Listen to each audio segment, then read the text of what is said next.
Hi friends, here we are, chapter 6 called Bouncing. Remember Junie B and her friend Grace are having a sleepover at Lucille's house, and the Nana had just brought them her old pretty dresses to dress up in, so they were having fun playing dress up together last time. Here we go, bouncing. After we finished playing Cinderella, the Nana called us to dinner. Me and Lucille and Grace skipped into the big dining room. We sat at a long, shiny table. Pretty soon, Lucille's Nana came in from the kitchen and gave us our dinner. And guess what? Its name was Beans and Frank. Hooray! I said. Hooray for Beans and Frank, because that is my favorite kind of home cooking. The Nana did a teeny smile. Well, we usually have a cook, but I gave her the night off, she said. After that, the Nana poured milk into beautiful sparkly glasses. Ooh, Nana, these are the best crystal glasses, said Lucille, real thrilled. I love these expensive things. Me too. I love these expensive things too, I said. Only too bad for me, because nobody even told me that crystal glasses were very heavy, and so when I picked up my glass, it slipped right out of my hand, and it fell on the floor and broke into lots of pieces. Uh-oh. Lucille's mouth came all the way open. Oh no! You broke it! You broke my Nana's crystal glass! The Nana's face was reddish and scrunchy. Sorry, Nana, I said real soft. Sorry I broke your crystal glass. The Nana sucked her cheeks way into her head. Let's just try to be more careful, shall we, dear? She said. I bobbed my head up and down. We shall, I said back. After that, I ate my beans and Frank very careful.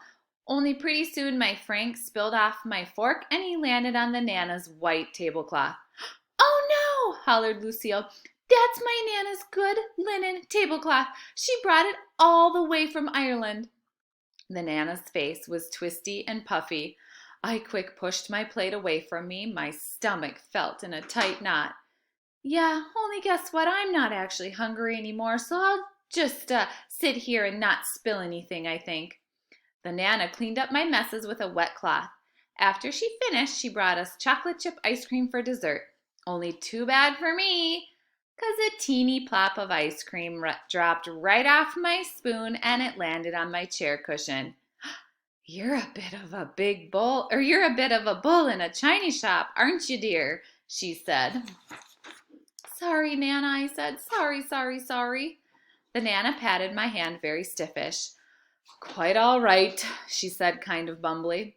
After that, I got down from the table and me and my friends went back to Lucille's room. And guess what? Things got funner, 'cause Lucille said we could play with the games in her closet on account of they weren't even expensive. First we played Chutes and Ladders, then we played Twister, and Bingo, and Chinese checkers, and Tic-Tac-Toe, and Candyland. Plus also we played Let's Spin Till We Get Real Dizzy and Fall Down. And guess what? I didn't even break anything.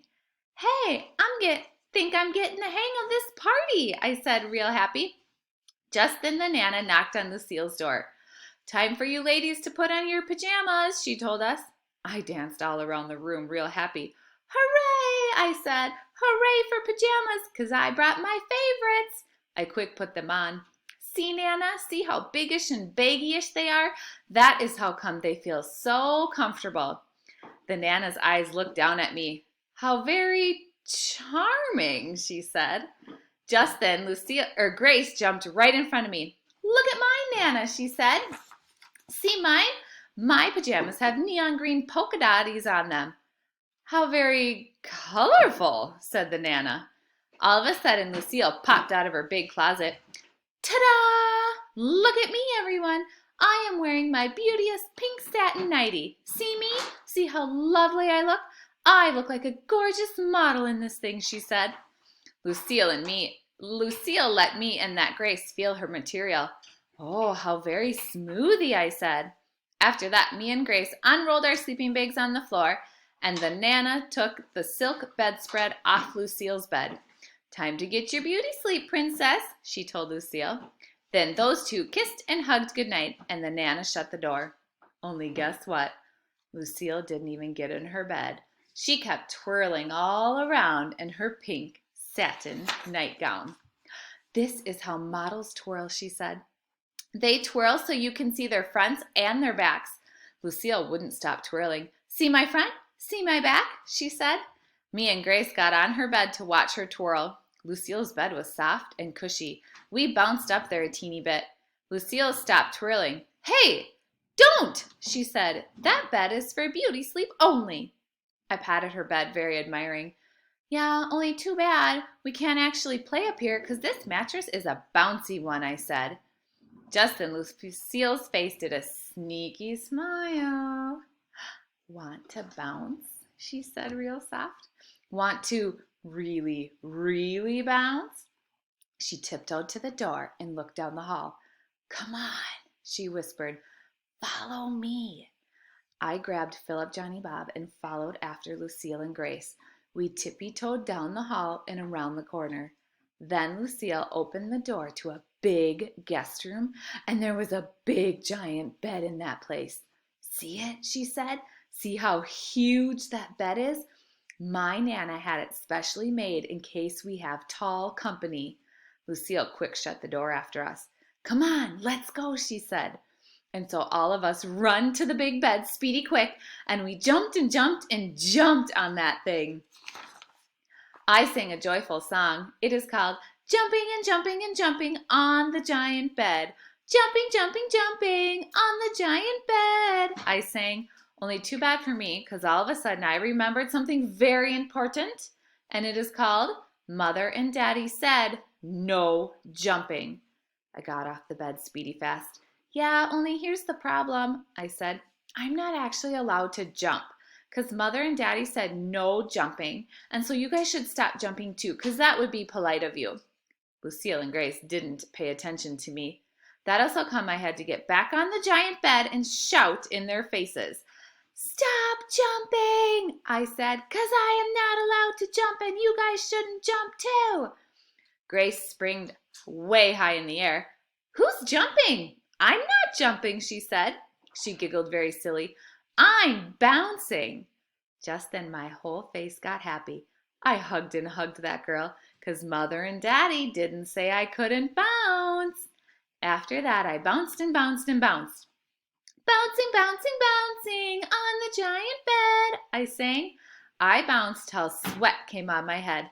Then I flopped down on the bed to rest, and I flopped on a plumpery pillow. Oh, Lucille, this is the most plumpery pillow I ever even saw, I told her.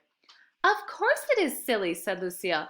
"That's because my Nana has all her pillows handmade in Sweden." I quick swing the plumpery pillow over to my friend Grace. "Grace, hey Grace, feel how plumpery this pillow is," I said. Only Grace didn't actually see it coming, and it accidentally hit her in the head.